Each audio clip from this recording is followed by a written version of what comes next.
সমস্ত প্রশংসা মহান আল্লাহর, যিনি যুগে যুগে নবী রাসূল পাঠিয়েছেন মানুষকে হিদায়াতের পথে আনতে। আজ আমরা শুনব সেই মহান নবীর কাহিনী, যিনি নিজ হাতে ফেরাউনের শক্তিকে পরাজিত করেছিলেন, যিনি আল্লাহর সঙ্গে কথা বলেছিলেন। তিনি হলেন কালিমুল্লাহ, হজরত মুসা আলাইহিসসালাম। ফেরাউনের রাজত্ব। তখন মিশর ছিল শক্তিশালী সাম্রাজ্য। রাজা ফেরাউন দাবি করত, আমিই তো আমাদের রব। মানুষ কাঁদত, দাসত্বে পিষ্ট হতো বনি ইসরায়েল জাতি। ফেরাউনের প্রাসাদ ছিল সোনার, কিন্তু তার হৃদয় ছিল পাথরের মতো কঠিন। সে আল্লাহর অস্তিত্ব অস্বীকার করেছিল, অথচ আল্লাহ তার রাজত্বের মাঝেই পাঠালেন তার পরাজয়ের বীজ। এক রাতে এক মা সন্তান জন্ম দিলেন। ফেরাউনের সৈন্যরা তখন ঘরে ঘরে খুঁজছে নবজাতক পুত্র। মা কাঁপছেন, চোখে অশ্রু, কিন্তু অন্তরে তাওয়াক্কুল। কারণ আল্লাহ বলেছিলেন, তাকে দুধ খাওয়াও, তারপর যখন ভয় পাবে তাকে নদীতে ফেলে দিও, আমি তাকে তোমার কাছেই ফিরিয়ে দেব। সেই মা কাঠের বাক্সে করে শিশুটিকে রাখলেন। নাইল নদীর ঢেউ ধীরে ধীরে তাকে ভাসিয়ে নিয়ে গেল, আর আল্লাহর কুদরতে সেই বাক্স পৌঁছে গেল ফেরাউনের প্রাসাদে। আসিয়া আদিয়াল্লাহু বললেন, ওহ, কি সুন্দর শিশু, তাকে হত্যা করো না, সে আমাদের চোখের সান্ত্বনা।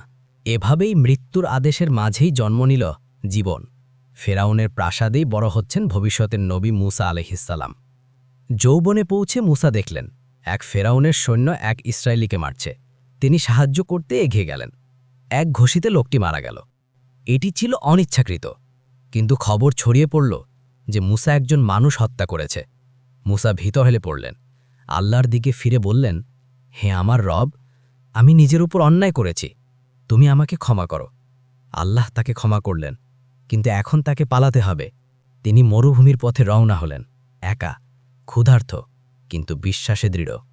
মুসা পৌঁছালেন মাদিয়ানে। কূপের পাশে দেখলেন দুই তরুণী, যারা পুরুষদের ভিড়ে পানি তুলতে পারছে না। মুসা এগিয়ে গেলেন, তাদের জন্য পানি তুললেন। তাদের পিতা ছিলেন নাবী শুআয়ব আলাইহিসসালাম। তিনি মুসার সততা ও বিনয় দেখে বললেন, তুমি আমাদের সঙ্গে থাকো, তুমি একজন সৎ মানুষ। এভাবেই মুসার জীবনে এলো শান্তির সময়। কিন্তু আল্লাহর পরিকল্পনা তখনও শেষ হয়নি। এক রাতে স্ত্রী ও পরিবার নিয়ে পথ চলছিলেন মুসা। দূরে এক আলো দেখতে পেলেন। বললেন, তোমরা এখানে থাকো, আমি হয়তো সেখানে আগুন পাব অথবা কোনো দিক নির্দেশনা। তিনি গেলেন, আর তখনই শুনলেন এক শব্দ, হে মুসা, আমি তোমার রব। মুসা ভয়ে কাঁপতে লাগলেন। আল্লাহ বললেন, ভয় পেও না, আমি তোমাকে নবী হিসেবে মনোনীত করেছি। আল্লাহ তাকে দিলেন মুজিজা। তার লাঠি সাপে পরিণত হয়, আর তার হাত আলো ছড়ায়। তারপর আদেশ এলো, যাও ফেরাউনের কাছে, সে সীমা লঙ্ঘন করেছে। মুসা ও তার ভাই হারুন গেলেন ফেরাউনের সামনে। তারা বললেন, আমরা আল্লাহর প্রেরিত দূত, তোমার প্রভু তোমাকে দেখেছেন। ফেরাউন হাসল, তুমি কি আমার চেয়ে বড় প্রভু বানাতে চাও? মুসা লাঠি ফেললেন, সঙ্গে সঙ্গে তা জীবন্ত সাপে পরিণত হল। ফেরাউনের জাদুকররা হতবাক হয়ে গেল। তারা বুঝল, এটা জাদু নয়, এটা সত্য। তারা বলল, আমরা মুসা ও হারুনের রবের প্রতি ঈমান আনলাম। ফেরাউন ক্রুদ্ধ হয়ে তাদের হত্যা করল, কিন্তু সত্যের আগুন তখন জ্বলে উঠেছিল। যখন ফেরাউন সীমা ছাড়িয়ে গেল, আল্লাহ মুসাকে আদেশ দিলেন, রাতের বেলা আমার বান্দাদের নিয়ে বেরিয়ে যাও। ফেরাউন তার সৈন্যবাহিনী নিয়ে পিছু চাকল। সামনে সমুদ্র, পেছনে ফেরাউন। বনি ইসরায়েল চিৎকার করল, এবার তো আমরা ধরা পড়লাম। মুসা বললেন, না, আমার সঙ্গে আমার রব আছেন, তিনি আমাকে পথ দেখাবেন। তিনি লাঠি সমুদ্রে আঘাত করলেন, আর আল্লাহর কুদরতে পানি দুই ভাগ হয়ে গেল। দুই পাশে বিশাল পানির দেয়াল, মাঝখানে শুকনো রাস্তা। মানুষ পার হয়ে গেল। ফেরাউনও তার সৈন্য ঢুকল সেই পথে, কিন্তু তখনই পানি এক হয়ে গেল। ফেরাউন ডুবে গেল, আর তার রাজত্ব ধ্বংস হল। মুক্তির পর আল্লাহ মুসাকে তুর পাহাড়ে ডেকেছিলেন। সেখানে তিনি তাওরাত লাভ করলেন। কিন্তু তার অনুপস্থিতিতে কিছু লোক সামিরের প্ররোচনায় সোনার বাছুর বানিয়ে পূজা শুরু করল। ফিরে এসে মুসা ক্রোধান্বিত হয়ে বললেন, তোমরা কি তোমাদের রবকে ভুলে গেছ?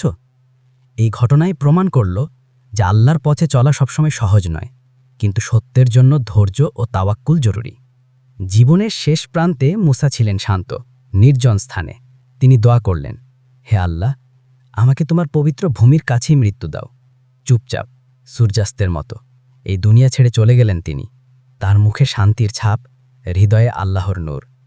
হযরত মুসা আলাইহিসসালামের জীবন আমাদের শেখায়, যে ব্যক্তি আল্লাহর উপর ভরসা রাখে, তার জন্য আল্লাহ এমন রাস্তা তৈরি করে দেন যা মানুষ কল্পনাও করতে পারে না। ফেরাউনের অন্ধকারে মুসা আলাইহিস সালাম ছিলেন আল্লাহর নূরের দীপ্তি। আল্লাহ আমাদেরও সেই সত্য, ধৈর্য ও তাওয়াক্কুলে পথে রাখুন। আমিন।